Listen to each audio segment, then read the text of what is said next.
Greetings, Toffees. Welcome back to the Blue Frontier. For the second consecutive year, Everton exit the Carabao Cup in the third round at the hands of the bottom-placed Premier League side. This year, it was Wolves' turn to deliver the knockout blow with a 2-0 defeat at Molineux. Before we get into the episode, before we dissect the performance, just a reminder that if you enjoy the show, please leave us a rating and review on your podcast platform of choice. Follow us on all our socials. We are on YouTube as well, so subscribe on YouTube, join our Discord, and reminder that we now have merch. So check out the link tree in the description of the episode if you want to check that stuff out, help support the show, and help us grow. With that, we go to the summary quote of the day where a lot of Evertonians are down in the dumps a little bit. Ryan, take us away. The YouTube thing, I have to be a little more conscientious of my fashion choices here, James. No Everton stuff today. Summary quote is from Gareth Latter. Team selection. Too many unnecessary changes made the team disjointed. McNeil, the level of effort he looks like he's putting in when he sprints versus how slowly he is actually moving is something that needs to be studied. And yeah, it's weird. Tall, lanky, maybe that's part of it. I don't know. Score predictions, no one. No one saw this coming. I don't know. I mean, when the lineups were announced, maybe, but definitely a poor performance all around. So no winners this week. Please join the Discord, join in the score prediction fun. Sean has way too much technology around the thing trying to tally up who's in first and whatnot. But yeah, no winners today. James, a lot of the discussion today was about the lineup. So why don't you walk our listeners through it? We can chat about it a little bit. Yeah, I think going into today, there was some expectation that Moyes might make changes, though that's not something that he's really known to do. He rotated in the first round of the Cup, of course, but he's been shown to not really love substitutions and like to see a consistent team week over week for the most part and match over match. We did not see that today. There were a lot of changes. First and foremost, the entire front four was swapped out. We see Dwight McNeil on the left-hand side. Tierno Barry replaces Beto. Charlie Alcaraz gets the nod in place of Dewsbury Hall at the 10. And then Tyler Dibbling given his first Everton start as well. You also see Garner given a rest for Timur Abunum alongside James Garner, who keeps his place. But then the back line, when this lineup graphic dropped, it was a bizarre one. You're thinking, you're reading through the list, you're seeing Jake O'Brien, Tarkowski, Keane, Coleman, McNeil in there, Garner in there. Who is going to be the one who plays left back? Is it a back three? Turns out it was Seamus at left back. And then Mark Travers, of course, given the nod in the cup rotation at the keeper position. So this was a pretty aggressive rotation from Moyes. I was interested to see some of the faces who haven't gotten a lot of minutes yet this season, but at the same time, it was like, whoa, maybe let's pump the brakes. Let's go for some balance here and keep the team that's shown at least some attacking intent so far this season. David Taylor at DTaylor334. With so much time before Monday, why are we not putting out our strongest 11? Especially against another Premier League side. Truly embarrassing. And I have to admit, if you want to advance in this competition, you're on the road. I know Wolves didn't play that well against Leeds. I know they're at the bottom of the table, but it's still at Molineux. It's not going to be a cakewalk. Too many changes, James, we think? I mean, in hindsight, yeah. At the start, I was hoping to, at the very least, probably see Barry, probably see Dibbling. I did also want to see Charlie. Dwight McNeil would not have been one. I would have kept Jack or played Njai on the left to take this opportunity. Rana, I can see giving him a rest. I think that makes sense. Seamus Coleman at left back, when you've got Mykolenko and Aznou on the bench, really head-scratching, makes you wonder. And Mykolenko, I understand, he's coming off an injury. You probably don't want him to try to go he went 85 in the derby. But Aznou, if he's not hurt, this is a pretty big indictment of Moyes' opinion of the player, I think. Yeah, I don't quite understand it myself. Too many changes. I don't understand McNeil. Clearly doesn't really have a place unless you're going to try him at like a wingback, which I think we realized that experiment didn't go all that well either in the preseason. A lot of changes. Fine with Barry. Good to see Dibbling. But yeah, I really wanted the opportunity to see Njai maybe from the middle or out wide. But look, fine, you come out with this lineup knowing you can make changes at half or whatever you need to do. I don't know what Aznou needs to do to play left back. Maybe he's not truly 100%. I don't know if that's really it. Wolves also had serious rotation. It's kind of odd to say it was a rotated side because I feel like they put some of their stronger players in and just didn't play them against Leeds for whatever reason. Andre was back in. John Arias, who you know I love, one of my favorites. Larson's back up top. I think he's their better of the two center forwards, but they made 9 changes. I mean, the only 2 guys that really stayed are Krejci, and they dropped him back at center back, and Bellegarde came back in and played kind of as more of advanced 10. Thought it was interesting. The left side was bueno. Doesn't happen too often. Don't know if that's a Premier League first. And for me, the key matchups, too, were in the midfield. You know, when you drop Garner, you lose so much. And James Garner had been playing very well, but, I mean, how do we think Tim and James Garner would do as a combination against Andre and Mazzetti? So I don't... That's probably not a good one in terms of matchup for Everton. Can James Garner carry Tim? Could Tim maybe show up and have a good match with Garner being a little more disciplined, letting Tim run around a little bit more? And boy, it's hard to see John Arias playing off that side going against Seamus Coleman. That seemed like a pretty big mismatch, especially in terms of just activity and pace. I don't know if we won either of those battles, James. No, I don't think that we did, and I think it's fair to say you're looking at this, the midfield in particular, the midfield battle is a good one. Those are 2 quite good midfielders for Wolves, Andre in particular. James Garner and Tim together off the ball especially, which you're not sure how much of the ball Everton are going to see before kickoff. That lacks a little bit of positional discipline, and we know Tim's athletic and can get around, but he also just gets himself out of position constantly. So that was going to be very risky, and I think that ended up playing out. And of course, Seamus Coleman, like he's a right back playing left back, and that his best days are just behind him. We don't need to rub it in. He did okay today, I guess, but I mean, come on, when you have 2 left backs on the bench, it's crazy. What is Aznou? It makes it sound like he just came out of the U18s or something. It just seems a little bit of an overreaction here. Again, if he's not healthy, he's not healthy.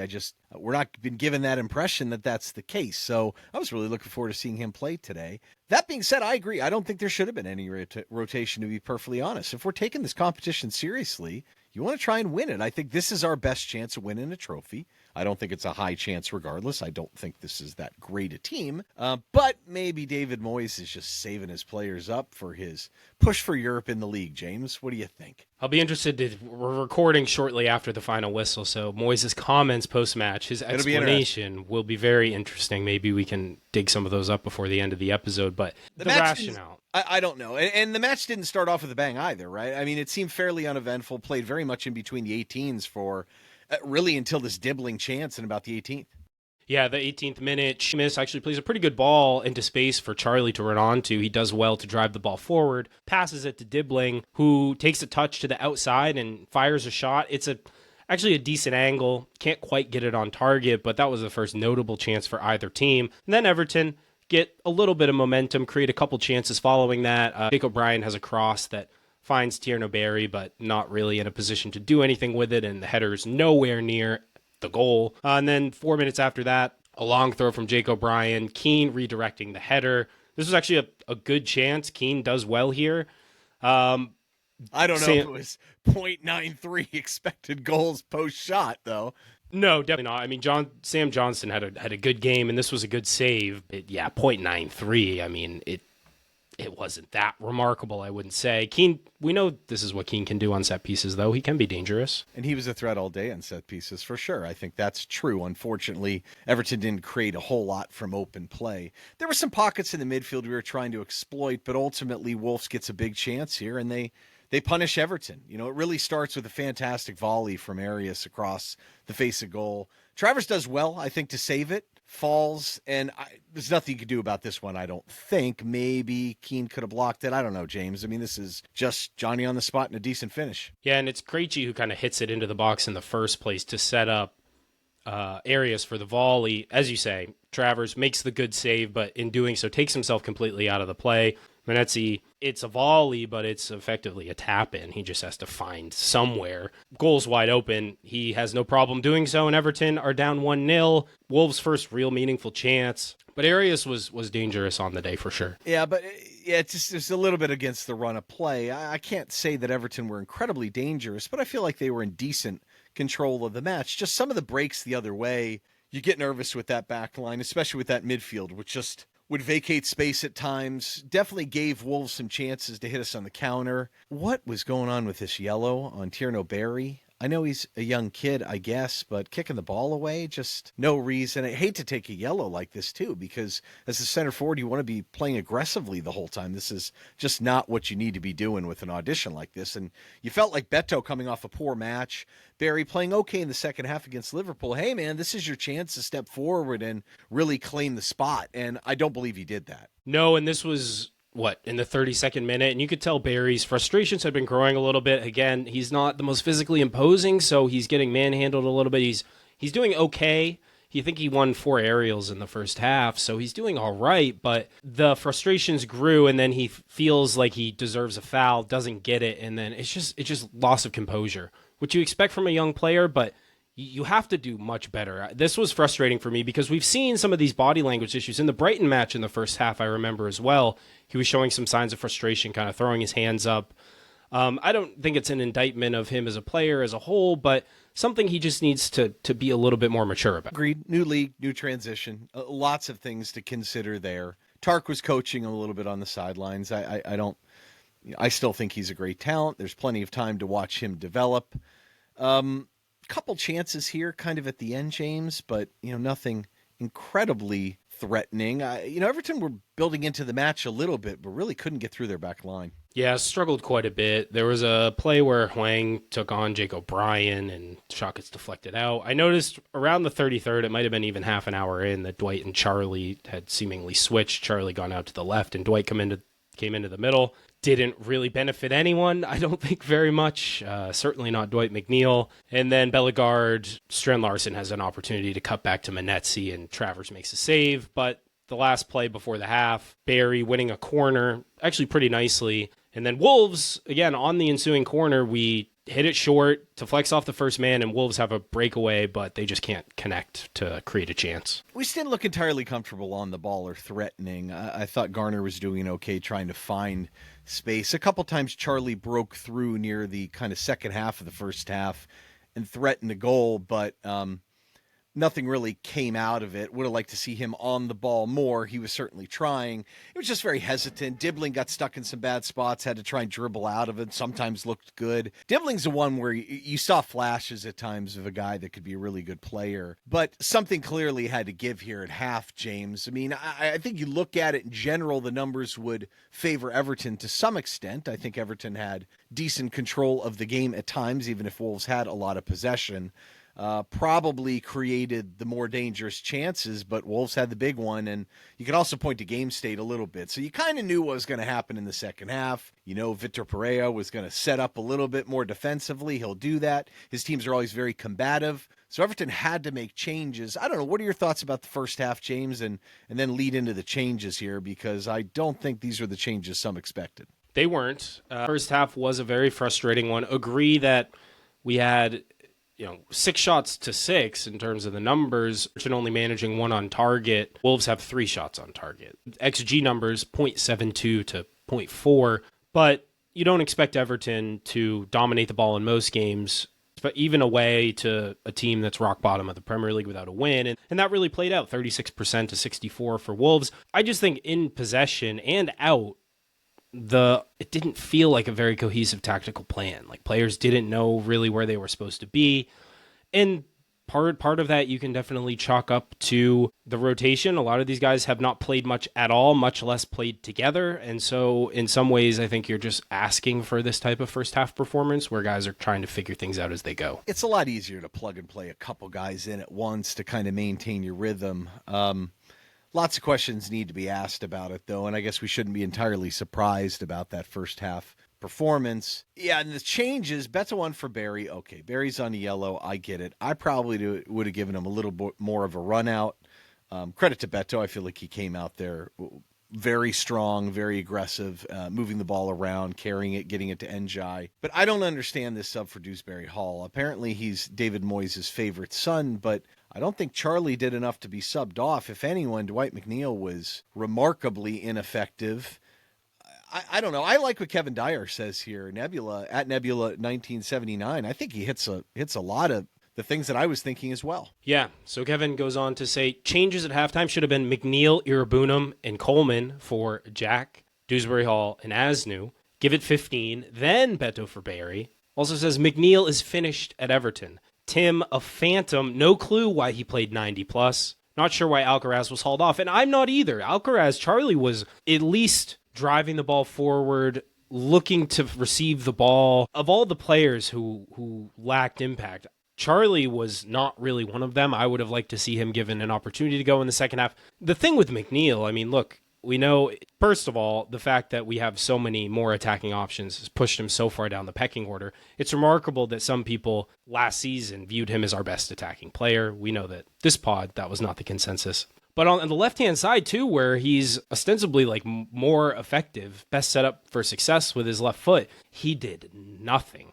And yeah, you can chalk it up to rust, but he doesn't have a dynamic bone in his body. He's so one-dimensional, he's so predictable, and that was really, really exposed by Wolves. So the fact that he stayed on to start the second half, my jaw dropped. I mean, he created absolutely nothing. Absolutely nothing. 23 touches, what did he do with it? Almost nothing. Think about what Njai did with 26 touches in the second half. And it's just too many changes, really. I mean, Dwight's not looked good in any role so far under Moyes. And, okay, you want to give him a chance. I got it. What I don't understand is, should have been sold this summer. I don't get it. I mean, if it was so obvious that he was not part of your plans, I guess there were concerns about numbers. I don't know. I think it really could have facilitated some changes. I would not be surprised if they try and make a move in January because he clearly has no role in this team. And now you're out of a cup match, so that's another extra match that he's not going to play. And I don't understand the deal with Charlie. I don't understand it. I didn't understand the contract shortening. I don't understand why he doesn't like him, and I don't understand the love for Dewsbury Hall. If you're down, dropping him deeper to try and get control over a match, that's fine. Dewsbury Hall's not a bad player, but this was, to me, the perfect opportunity to play Njai either down the middle or on the left side. I want to see Njai play with Jack, both on that side. And I would argue, I mean, I wouldn't have minded Dibbling staying in there a little bit longer, too. I would like to see what he can do with a better cast of characters around him. Yeah, I mean, Beto came off the bench right away and really showed some initiative. And there was some initiative here early. And then the subs we made in the 58th minute, probably the right ones, but I just hate Njai being pushed out to the right. And it really irritates me that he was. It wouldn't have been the subs I made, but Dewsbury Hall was already in. Maybe I would have dropped him back for Tim. By the way, this is a little harsh by ZXYQU. Dwight should never be selected again.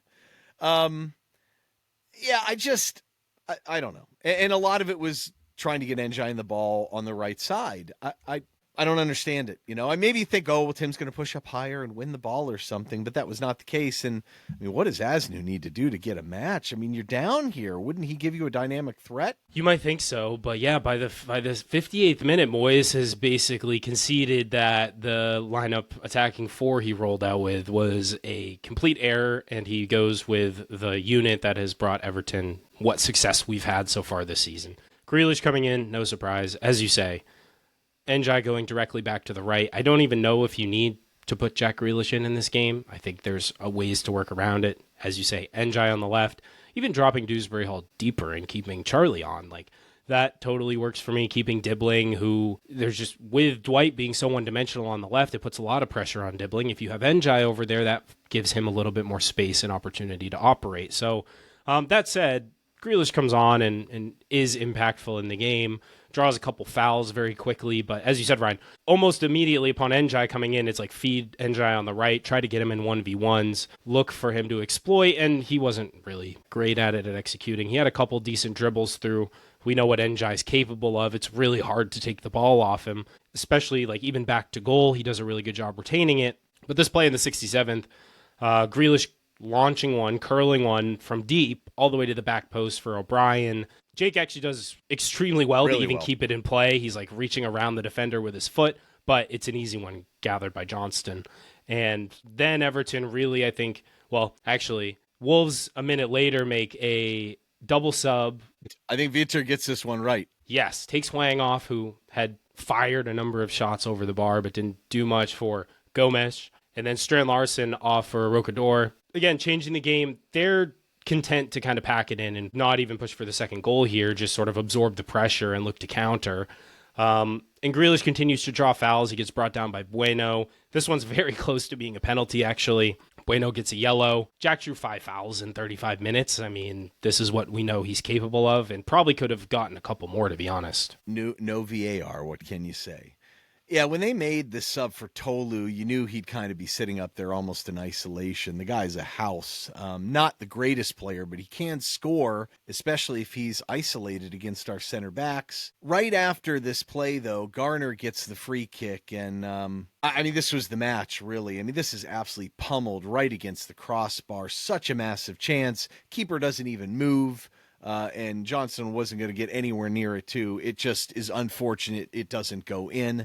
Garner gets another shot from outside the box, not too far. And then the big sub. You know, Everton needed a little extra push for the goal to tie the match. So who do we see come in?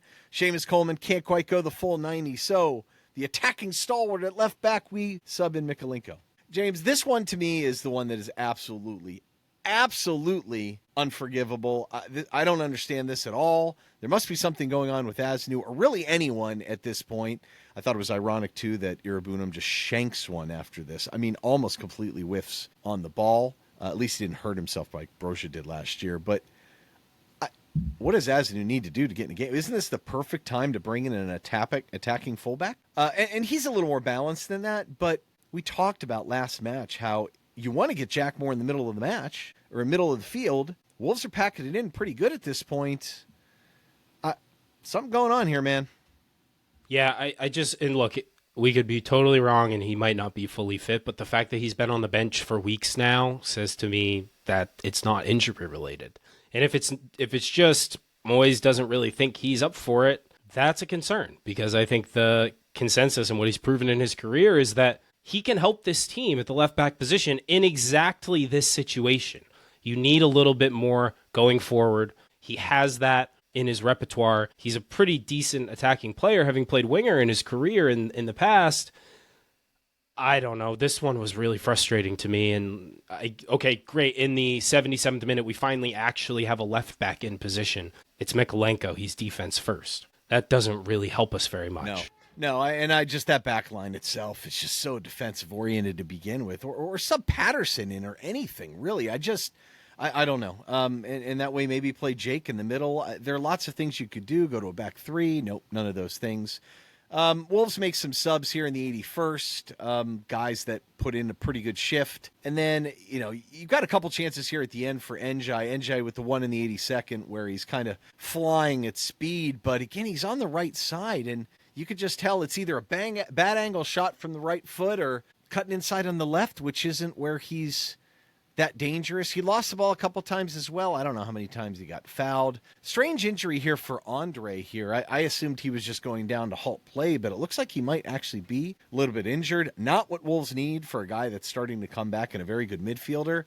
And then 87, they just shut the door on us on this one. This is a whole lot of bad in this one, James. It's a bad giveaway in midfield that really gives Wolves the opportunity to just push, and it's Tolu who, look, he disguises the chip really well. Travers never has a chance at this, but kind of through his own doing, he takes himself out of the play. He doesn't come out to close down. And then he goes to ground early, anticipating the low, hard shot, and the chip just floats into the back of the net. It's good. It's a great finish, but God, Travis, first of all, he's got to come out on the ball first, right? For sure. We chasing the game? Right. There's the level of aggression, and the team just did not push with the level of intensity that was needed. You're away from home at a place, again, until we beat them a few weeks back at Molineux, this was a really hard place for us to go. We do not have a good recent history at the stadium.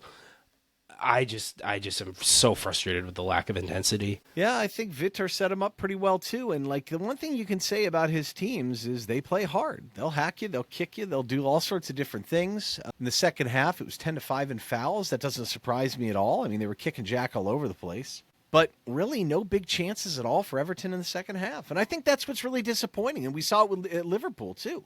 We had the Ghana banger, and that's it. And they were there for the taking, I think, a little bit. And I think Moyes needs to figure out how to get a little bit more off the bench and change games a little bit better. It's been 2 matches where he's somewhat gotten it wrong in terms of the subs. And the thing is, too, James, in a cup match, you could just sub earlier, if you don't want to wear your starters out. But we don't play until Monday, man. So I think that's disappointing, and they see it out, really. I mean, there's not a big chance at the end that you were hoping we might get, just to get back in the match. I mean, Keane had kind of a nice little flick off a corner. That's it. He also tried to knock one in from about 35 yards that got blocked.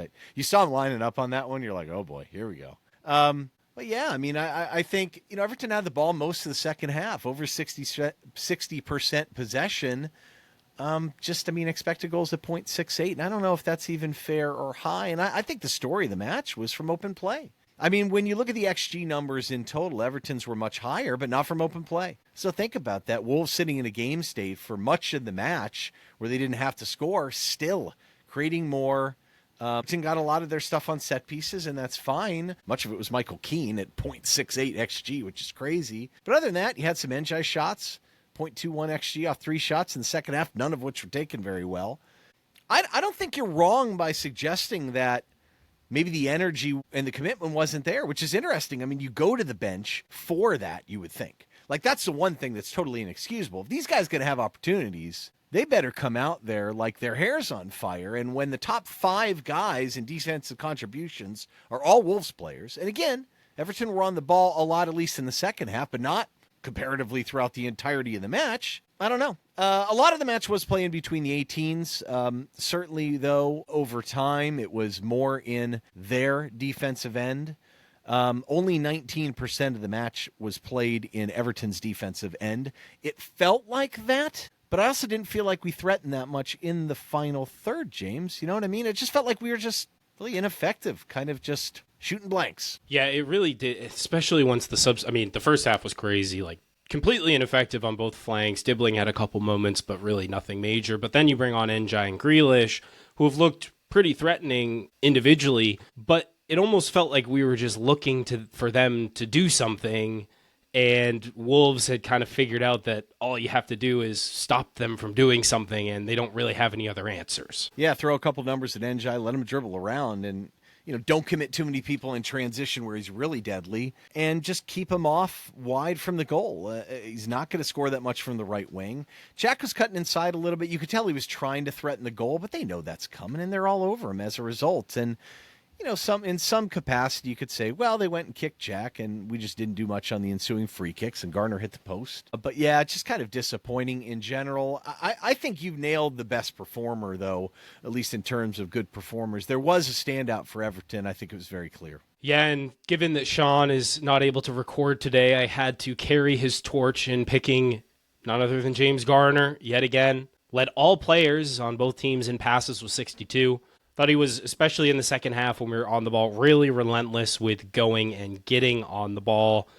Even in the first half, did that quite a bit as well. He nearly scored the equalizer with a remarkably well-taken free kick. We know that he has a really good right foot and can fire him in from distance. He also followed that up with another good shot moments later, which were 2 of our better chances to score overall. But the distribution was strong too. He was 4 for 5 in long balls, and his work off the ball. Honestly, have to give him a pat on the back because he was tied with Andre for most tackles in the game with 5. So he kind of did a little bit of everything today.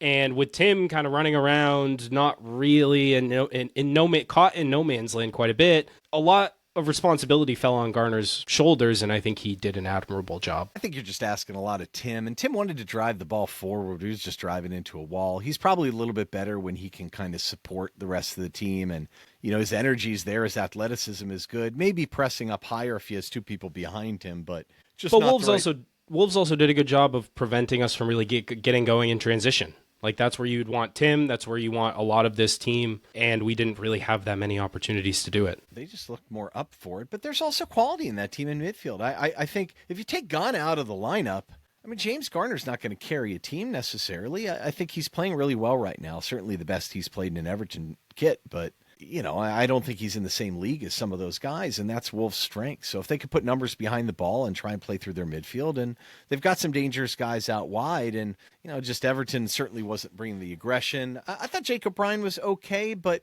5 for 8 in duels for sure, 1 for 1 in dribbles, 3 blocks, which led the team, 9 passes into the final third, 1 for 4 in crosses, 4 chances created. There's got to be a couple of his throws, led the team. But I thought it was a stretch here. I didn't really think there was an obvious candidate. And again, it's still Jake was good relative to Jake. And he just has some limitations out there at right back, and it was fairly obvious. He was remarkable for his size. We said it a million times. Anyway, let's get into a couple listener comments here, James, because I think there are a couple storylines in this match are worth discussing. Yeah, we start with Kieran Jennings, Kieran J _1979, who said, "You can be as short of minutes as you like, but if you don't run, chase, and put energy into your performance, then don't expect to get many more chances. Probably one too many changes, but those who came in should have done better physically." I think that's totally fair. This was a disruptive, very new Everton team, but players out there did not perform to the level that they're capable of, and I think they can blame themselves for not performing at that level. Yeah, it's just crazy if you think about that. When those guys come off the bench, what you would expect is the energy, and they didn't bring it really at all. Too many changes. I can't believe Tim went 90 minutes. I looked up there. It's like, that really happened? I don't know if Moyes is quite getting it right on the subs. He's learning about the team. There was a lot of turnover, but you could only say that so many times. Tim for 90 minutes was mind-boggling. I think that's probably the one people looked at and just said, I don't understand. Lots of talk before the season when Dewsbury Hall was acquired that people said could play deeper. I said I didn't think so. I think he'd get physically overwhelmed. I think there's some evidence that that's the case. But I'm not against giving it a shot if you're chasing a game and you want some control over it. I mean, what would you rather have? Would you rather have Dewsbury Hall and James Garner sitting a little bit deeper, trying to control the game on either side? Or Tim Irabunum in there? Kevin Dyer, boy, that was a heck of a dialogue here. I like this quote, but man, it's pretty indicting. And I thought Tim would show up and maybe have a decent match tonight. He did not. He didn't. And Kevin said, has no idea what's going on around him. Doesn't show for the ball, just ambling about. Garner was left to do everything, which he did. 90 touches. This is James Garner. 5 tackles, 8 for 13 in ground duels. Tim, less than half the amount of touches, 42, 2 tackles, 4 for 8 in ground duels. Yeah, I just think there was a lot of good opportunities for Moyes. Like, you could have played Coleman at right back and maybe dropped one of Tarker Keane. And if you're going to rotate, play Jake O'Brien at his actual position and play Aznou at left back. Play Dewsbury Hall sitting deeper, even if it's as a sub. Yanked him at that point. I just think the judgment calls, the assessment, the usage of the personnel today were way off. And you can say Moyes is still figuring it out, and okay, fair enough, I guess. But I also think there was a little bit in the initial team selection of maybe a lack of respect for the opposition. Like, Wolves are winless this season, but they're underperforming. They have some very good players, and I think they showed that today. Even the Leeds match was like the XG number was way in their favor. My big concern here is that if you're not going to integrate guys like Dwight McNeil as a left back or Aznou as a left back, if you're not going to integrate Patterson into the team, which is fine, I don't think he's necessarily good enough. You've got a very limited back line now. You really can't generate any attack from those guys whatsoever. If it happens, it's just kind of not sensible in many ways, and there's nothing you can do about it. That's the thing. There's like no dynamicism that can come off the bench and really change the match. And I'm very concerned he hasn't played Aznou. I don't understand it. It's kind of crazy to me. I think that kid's pretty talented and played in a top league last year. I don't care that he's young. It's very odd to me. And I'm not going to harp this on every single match, but Merlin Roll would have been nice today. It would have been nice to see him. This would have been a good match for him to get on the ball and really ping it around a little bit and get up the pitch a bit. It would have been nice to have a right back. That's all I'll say. I really wanted to see Dibbling a little bit more with Njai in the middle, but it was not to be. And Charlie's got to be thinking, what the heck did I do? You know? Anyway, James, we already did the match preview for West Ham. Please check it out on the previous episode. We're going to miss Thomas Souček and his red card. Any concerns about moving forward after this one, James? Or is this one that people can just forget about right off? Bad result against West Ham is not what you want. I'm not saying we're searching for managers here, although someone did on the Discord put a name in the new manager search. So I know we didn't get rid of that channel yet, but I gave my opinion, but hey. Let's not get too carried away. I do think we probably got, as a fan base, a little bit ahead of ourselves after the very positive start. And this is a bit of a reality check of, look, Everton Some people did. Some people did. I think most people have. I think this match in particular was really disappointing because, look, we could at least make a decent attempt at a cup run this year. Like, we're probably not going to end up in the European places. We're probably not even going to win a cup, but you can dare to dream, and you can at least get out of the third round. And I just don't think we really approached it with that mentality today. I don't think the manager did enough to put us in a winning position from the first whistle. And I think, look, there are guys that played today that realistically, this will hurt their chances. There's competition for spots in this team. You have to show up to play. And if you don't, like, you just let this chance slip through your fingers, you will regret it because it may be a while before you get another opportunity, if ever. Like the joke about Dwight not playing again, he, in all likelihood, will play for Everton again. But it might only be, he might not, and it might only be through necessity if we have some sort of series of injuries. He did nothing today for a player who desperately, presumably wants to get minutes. I don't think he did anything to get anywhere, even on the bench. I don't know. I'd be looking elsewhere to give guys opportunities after that. And the thing is, while Wolves were stout and tough and difficult to break down, I wouldn't say they were stellar either. If anything, Everton probably had the run of play for the most part. Certainly looked to be a little bit more dangerous. Yeah, there were some matchup issues. I get that.